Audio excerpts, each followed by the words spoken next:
لزوم الجماعت سے مراد کیا ہے؟ لزوم الجماعت سے مراد یاد رکھو میرے بھائی، لزوم الجماعت سے مراد یہاں مسلم حکومت ہو، مسلم حکومت ہو، مسلمانوں کا اپنا ایک نظام ہو، مسلمان ہمارا امیر ہے اور وہ ملک پر حکومت کر رہا ہے، سارے مسلمان یا مسلمانوں کی اکثریت جو ہے اپنی روزی روٹی آزادگی کے ساتھ زندگی گزار رہی ہے۔ جماعت سے مراد یہاں کیا؟ یہ جماعت المسلمین ہے۔ اگلی بات سمجھ میں؟ اب اس سے خروج کرنا، بغاوت کرنا، اس سے نکل جانا، یہ اہل سنت والجماعت کے عقیدے کے خلاف ہے۔ میرے خاطر نہیں بات سمجھ میں آئی؟ آپ زندگی گزار رہے ہیں، ہم زندگی گزار رہے ہیں الحمدللہ، آپ کو آزادی ہے، آپ پر حاکم مقرر ہے، ملک کا حاکم مقرر ہے، چاہے لوگوں نے اس کو اپنا قائد منتخب کیا ہے یا وہ اپنے سیف و سنان، قوت و بازو اور ڈنڈے کے زور پر ہمارے اوپر قابض ہوا ہے، اگر وہ حکومت کر رہا ہے، حکومت چل رہی ہے، رعایت زندگی گزار رہی ہے، تو اب اس سے بغاوت کرنا اور لوگوں کو تیار کر کے اس کے خلاف روڈوں پر آ کر کے مظاہرہ کرنا، توڑ پھاڑ کرنا اور احتجاج کر کے اس سے حکومت چھیننے کی کوشش کرنا، یہ کیا ہے؟ اہل سنت والجماعت کے خلاف ہے۔ بلکہ اگر اس کے اندر ہزار برائیاں آپ دیکھ رہے ہیں، ہزار منکرات دیکھ رہے ہیں، جب بھی اہل سنت والجماعت یا یوں کہیں کتاب سنت نے آپ کو حکم دیا کہ اس کے ظلم، اس کے برائیوں پر نظر انداز، اس کی برائیوں کو آپ برائیاں نہ مانیں، آپ برائی پر عمل نہ کریں، اس کا ذمہ دار وہ ہوگا، آپ انکار منکر کرتے رہیں، انکار منکر کرتے رہیں، آپ لوگوں کو بتاتے رہیں کہ بھائی یہ چیز ناجائز ہے، یہ غلط ہے، اگر آپ کو موقع ملتا ہے حاکم وقت تک پہنچنے کا، آپ پہنچیں، اس کی اصلاح کریں، اس کو سمجھائیں، آپ اس کو مشورہ دیں۔ اور آج کے زمانے میں تو بہت آسان ہے، اپنا فریضہ ادا کرنے کے لیے آپ شکاوہ اور کیا کہتے ہیں، شکوہ کیا کہتے ہیں، کمپلین آپ بھیج سکتے ہیں۔ ہر ملک کے اندر یہ کیا ہے، آپ کو مثال ہر جگہ آپ کو اجازت ہے، اب بھیج دیں، اپنی ذمہ داری آپ نے ادا کر دیا، اگر وہ سن لے تو بہت ہی بڑی بات ہے، اگر وہ نہ سنے، نہ مانے، تو آپ خاموشی اختیار کریں، نہ خود خروج کریں اور نہ عوام کو، پبلک کو بھڑکائیں۔ ایک مثال آپ لوگوں کو دیتے ہیں میرے بھائی، یہ کوئی بزدلی کی بات ہم نہیں کریں، یہ بڑی اہل سنت والجماعت، اس میں بہت اللہ نے امن و امان رکھا ہے، سمجھ گئے نا۔ ایک مثال آپ لوگوں کو دیتے ہیں کہ اہل سنت والجماعت کا عقیدہ،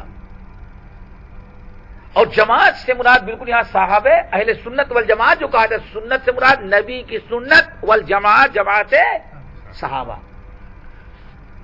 اگر اسوا دیکھنا ہو تو سنت نبی کی سنتوں کو دیکھو، اور نبی کی سنتوں پر عمل کرنے والے گروہ کو دیکھا ہو، صراط مستقیم کو تو صحابہ کرام کو دیکھو۔ اس کی ایک مثال آپ لوگوں کو دیتے ہیں، دیکھیں یہ بڑا بنیادی مسئلہ ہے، اللہ تعالی ہم تمام مسلمانوں کو سمجھنے کی توفیق نصیب فرمائے۔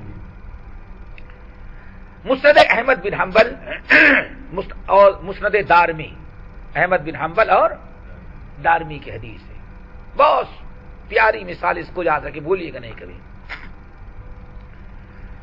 آپ حضرات جانتے ہیں کہ اور سنا ہوگا، نبی علیہ الصلوۃ والسلام جب حج میں آئے تو مینا کے میدان میں جو آپ نے قیام کیا تھا، مینا کے میدان میں نبی علیہ الصلوۃ والسلام نے 4 رکعت والی نماز 2 رکعت پڑھی۔ کتنی پڑھی تھی بھائی؟ یعنی آپ نے نماز قصر کیا تھا، جمع تو نہیں کیا، جمع کہاں کیا؟ عرفات اور مزدلفہ میں، لیکن مینا میں جو قیام تھا آپ کا یعنی 8 10 11 12 13 4 دن ہو گئے نا، تو آپ نے وہاں 4 رکعت والی نماز، نماز قصر رکھ دیا، نماز قصر پڑھی، پوری نماز نہیں پڑھی۔ نبی علیہ السلام کے دنیا چلے جانے کے بعد ابو بکر نے جب تک حج کیا، اور ان کے زمانے میں جتنے لوگ حج کرنے کے لیے آئے کتنی پڑھتے رہے؟ 2 ہی۔ حضرت عمر فاروق رضی اللہ تعالیٰ عنہ کا اتنا لمبا دور خلافت تھا، حضرت عمر فاروق پڑھتے رہے اور ساری رعایا بھی کتنی پڑھتی رہی؟ 2 ہی رکعت۔ عثمان بن عفان رضی اللہ تعالیٰ عنہ خلیفہ جب بنے تو وہ بھی 2 ہی پڑھ رہے تھے، لیکن 2-3 سال کے بعد اچانک تبدیلی کی، 4 رکعت پڑھنا شروع کر دیا۔ کتنا پڑھنا؟ سوچو کتنی رکعت؟ 4 رکعت۔ اب 2 رکعت والی سنت ختم، آگے بات سمجھے نا۔ کچھ لوگ عبداللہ بن مسعود رضی اللہ تعالیٰ عنہ سے پوچھے، چونکہ علماء صحابہ میں سے تھے، مفتی تھے، خلیفہ عثمان بن عفان ہے، وہ مفتی کون ہے؟ ذرا سوچو اللہ اکبر، کس قدر فہم تھا دین کا، اور ان کی وجہ سے کیسا امن و امان تھا۔ سیاست تھی لیکن صحیح سیاست تھی۔ اب سیاست میں اپنی خود گردی نہیں بلکہ امت کے مفاد کو مقدم کرنا۔ اللہ اکبر۔ عثمان بن عفان سے کسی نے پوچھا، عبداللہ بن مسعود سے، باہر سے لوگ آئے تو مسافر، یہاں کتنی رکعت نماز پڑھنی چاہیے؟ کہا 2 رکعت۔ سنت کتنی ہے؟ سنت 2 ہی رکعت پڑھنی چاہیے، یعنی یار قصر کرنا سنت ہے اور 2 ہی رکعت پڑھنا سنت ہے۔ اللہ، سننے والے سن لیے۔ اذان ہوئی ظہر کی، 4 رکعت والی نماز ہے۔ نماز سے پہلے فتویٰ کیا دیا؟ 2 رکعت۔ اذان ہوئی، اقامت کی باری آئی تو پوچھنے والوں نے دیکھا عبداللہ بن مسعود اگلی صف میں کھڑے ہیں۔ کہاں کھڑے ہیں؟ اگلی صف میں، اور پوری 4 رکعت پڑھی امام کے ساتھ۔ اس حدیث کو سن لینے کے بعد پورا اشکال، کیا کریں ہم لوگ؟ ایسے ہاتھ پہ ہاتھ رکھے بیٹھے رہیں، ارے برائیاں دیکھتے رہے، ملک کے اندر کیسی برائیاں پھیل نہیں ہیں۔ اللہ نے ہم کو حکم دیا ہے کہ برائی کو مٹاؤ، کب تک آواز نہیں اٹھائیں گے تو کب تک ہم ایسے عادت۔ اللہ اکبر، پتہ نہیں آواز اٹھانے کے بعد کتنی برائیاں روک لی ہیں، بلکہ ایسا 2-4 لاشیں اور گر جاتی ہیں۔ کیا خلاف ہو رہے؟ جس کے ہاتھ میں پاور ہے اس کو جو کرنا ہے وہ کر گزرتا ہے۔ کرنے کے پہلے بھی اس کو معلوم ہے کہ ہاں یہ جلوس نکالیں گے، اسے تیاری کر رکھی، جلوس نکالیں تو کیا کہتے ہیں؟ سی این شوٹ، ہاں کیا شوٹ مارو۔ پہلے سے آرڈر موجود ہے کہ اس کو معلوم ہے کہ ہاں جلوس کریں گے، کر بھی ڈالا، اور 2-4 جانیں اور چلی گئیں، 2-4 عورتیں بیوہ ہو گئیں، اور اس سے کچھ فائدہ نہیں۔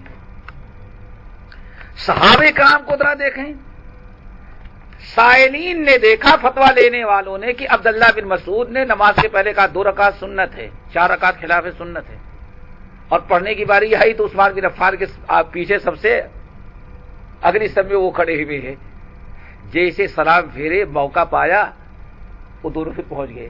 حضرت کتنی رکعت سنت ہے؟ کہا 2 رکعت سنت ہے۔ آپ نے کتنی پڑھی؟ کہا 4 رکعت پڑھی۔ کہا کیوں؟ اللہ اکبر، کہا خلاف الشر۔ اللہ اکبر، میاں میں نے اس لیے پڑھ لیا کہ اس سنت کو اگر ہم چھوڑ دیتے تو سنت کے چھوڑنے پر جو شر ہوتا وہ اس شر سے بڑا ہوتا۔ آگے بات سمجھیں؟ نہیں سمجھے؟ اگر میں کہتا عثمان بن عفان بدعت پر عمل کر رہا ہے اور مسلمانوں کو خبردار سنت پر عمل کرنا چاہیے، بدعت پر نہیں عمل کر سکتے، اللہ کے رسول نے قصر کیا ہے، عمر نے کیا ہے، ابو بکر نے کیا ہے، عثمان کے خاطر ہم نہیں اب سنت چھوڑیں گے اور 4 رکعت ہم نہیں پڑھیں گے۔ حضرت عبداللہ بن مسعود اگر میں ایسے کھڑا کرنے لگتا تو آدھی پبلک ہمارے ساتھ اور آدھی ان کے ساتھ، پھر کیا ہوتا؟ امت میں ٹکراؤ. پھر مسند احمد بن حنبل. نہیں سمجھ میں آئی بات؟ ذرا دیکھو، خلیفہ کے خلاف، امیر کے خلاف اس کی بات کوتاہیوں اور غلطیوں کو لے کر کے خروج کرنا اور لڑنا اور مظاہرہ کرنا اور اس کی ٹانگ کھینچنے کی کوشش کرنا، اس کی کرسی کھینچنے کی چھیننے کی کوشش کرنا، یہ اہل سنت والجماعت کے عقیدے کے خلاف ہے. کیوں؟ اس میں جو شر اس کے حکومت میں ہو رہا ہے چھیننے کی کوشش کرو گے تو اس سے بھی زیادہ شر پھیلے گا. آگے بات سمجھ میں؟ اسی لیے بڑے شر سے بچنے کے لیے چھوٹے شر کو برداشت کیا جائے گا. یہ کس کا عقیدہ؟ اہل سنت والجماعت کا. اچھا، اور ذرا سن لو. اللہ، اس سے بھی آگے کہنے لگے بھائی ہم شر سے تو بچتے ہیں اختلاف سے، لیکن میری اصل ذمہ، اللہ اکبر، ساری ذمہ داری اللہ کے رسول نے. اب آپ کہیں گے تو کیا اس کا مطلب کہ ہم خاموش رہیں؟ عبداللہ بن مسعود بدعت پر اور ایک چیز پر خاموش ہے؟ نہیں، اللہ کے رسول نے اس کا بھی حل بیان کیا ہے. آپ نے عبداللہ بن مسعود نے کہا بھائی اللہ کے رسول نے ہم کو حکم دیا خروج تو نہ کرو، لیکن اللہ کے رسول نے حکم دیا ان نعلم الناس السنن، لوگوں کو سنت اور بدعت کی باتیں بتا دیا کرے. ہماری تبلیغ ہے، ہم کہہ رہے ہیں کہ سنت ہے، خلاف سنت ہے. اب وہ کیوں کر رہے ہیں اس کے ذمہ دار وہ ہیں، ہم نے سمجھا نہیں بات آتے، وہ ذمہ دار ہیں. لیکن لوگوں کو تو بتا دیتے بھائی پڑھ لو، لیکن یہ خلاف ہے سنت ہے. اور جس دن یہ عذر دور ہو جائے گا پھر سنت پر عمل کرنے لگیں گے. کیوں؟ ہماری خاموشی، اگر ہم خاموش رہیں گے کہ بھائی سنت یہ ہے، سنت یہ ہے، سنت ہے، یہ کہنا سے خاموش رہیں گے تو یہی غیر سنت کو آنے والی نسل کیا سمجھ لے گی؟ سنت سمجھ لے گی. اس لیے سنت کے خلاف بھی عمل ہو رہا ہے تو ہم لوگوں کو بتاتے ہیں بھائی سنت یہ ہے، تاکہ سنت کا علم لوگوں کو موجود رہے. کیا خیال ہے آپ لوگوں کا؟ اتنی پیاری تعلیم نبی رہے السلام، اس کو انسان اگر سوچ لے. اور صحیح مسلم کی اور روایات ہیں. پھر کسی موقع پر ابھی میں بتانا چاہتا تھا کہ مصنف بربہاری رحمۃ اللہ علیہ کیا کہتے ہیں؟ فَمِنَ السُّنَّةِ لُزُومُ الْجَمَاعَةِ، ٹھیک ہے نا؟ سنت سے ہے جماعت کی سے چمٹ کر کے رہنا، مل کر کے رہنا. فَمَن رَغِبَ عَنِ الْجَمَاعَةِ، جو جماعت سے بے رغبتی کیا سمجھو کہ اس نے اپنے گلے کے قلادے کو نکال کر پھینک دیا. آگے بات سمجھ میں؟ یہاں تک کہ یاد رکھو، اب اس پر ہمیں قرآن و حدیث سے دلیلیں بہت ہمارے پاس ہے. نمبر 1، یا ایھا الذین آمنوا اطیعوا اللہ واطیعوا الرسول واولی الامر منکم واعتصموا بحبل اللہ جميعا ولا تفرقوا ولا تتبعوا السبل.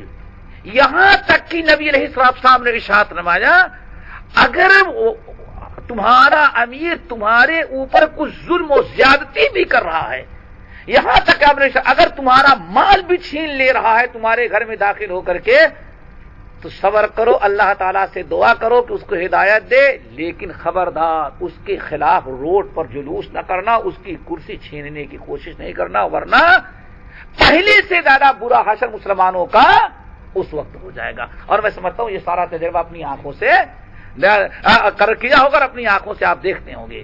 اسی لیے اللہ رسول نے فرمایا اگر وہ کچھ ظلم بھی کر رہے ہیں تو برداشت کرو، لیکن جماعت کو نہ چھوڑو اور تفرقہ اس کے اندر نہ ڈالو. تکلیف آرام ہر حال میں کیا کرنا ہے، تم کو اطاعت کرنا ہے. اللہ تعالیٰ عمل کی توفیق نصیب فرمائے انشاءاللہ.